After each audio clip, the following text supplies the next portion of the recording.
in your understanding, how would you define StratComms in your own words? Why do you think it's crucial? And also, does it differ from political communication? Because I think there is a huge confusion going on in terms of what's political communication, what is strategic communications. We know that there are many definitions. How do you place yourself into this? How do you define strategic communication? Well, Julia, you know that this is something that we've concerned ourselves with quite a bit at both ESCN and then with brand policy support, and trying to understand really what is it we're grappling with. And I think the way I always think about it, which I know is different to others, is that it's strategic communication. It's not the plural, it's the strategic element. It's trying to sort of say, what is the overarching narrative that we need to build to achieve a strategic effect? So it's very much looking forward as what is it we want to achieve. Strategic communications can move into that political communication, government communication, broader organizational communication space, which is in some respects much more tactical, but also has its own strategy. So when we are putting together campaigns, they will have a campaign strategy that has an objective, that has an understanding of the audience, that has all the things that strategic communication has.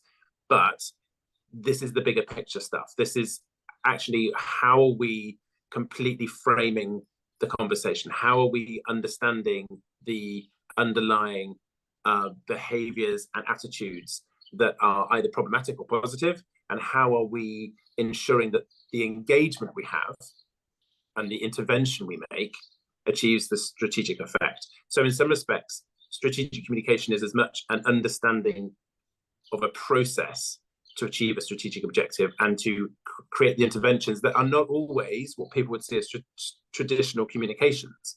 It's everything we do to intervene within that space, within that ecosystem, to change the attitude and behavior.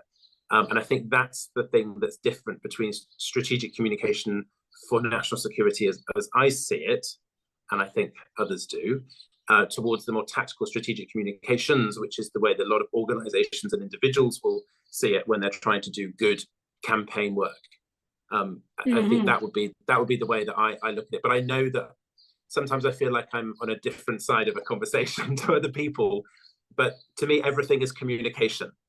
It's all about us as human beings existing in a human constructed world that we are molding and framing all the time. That interaction from human to human, between groups of humans, between the way we shape and understand the world around us, that is the entirety of society, right? It's entirely a human construct that exists really within a collective memory, and it's framing and understanding that and ensuring we have shared norms, we have shared space, we have shared plurality to enable us to live collectively, holding different truths together at the same time.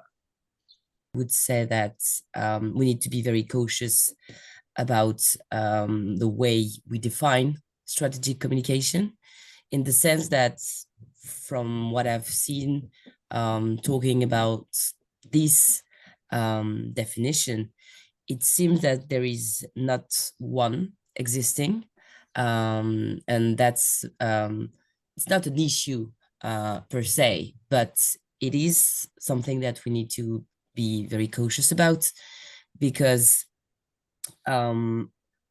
indeed policy itself is communication. It's not only about talking, not only about narratives, not only about how to communicate the messages that you send. It's also about what you are doing, what your the process of decision making. And coming from journalism, having this experience, I've also seen that the role of the media when it comes to strategic communication, and the importance of having these conversations, these relationships, when you're talking about decision making, when you want to present what you're doing exactly, the policies that you are implementing. It's really important to involve so many stakeholders in the process. Otherwise, you end talking in a filter bubble, talking to yourself or to people who are already who already agree with what you're saying, but who not share the same vision. First, who seems they think they do, but it's only appearance, and it's really important, I think, to keep in mind that you need to in order to have the proper communication with people, you need to involve different messengers. You need to have this conversation, this relationship with the media, with the civil society organization, with civil society in general. The private sector need to be involved also, because otherwise, coming from, as I said, having this experience also in political communication, I think that usually this decision makers, policy makers think that you also only need to have the proper campaign.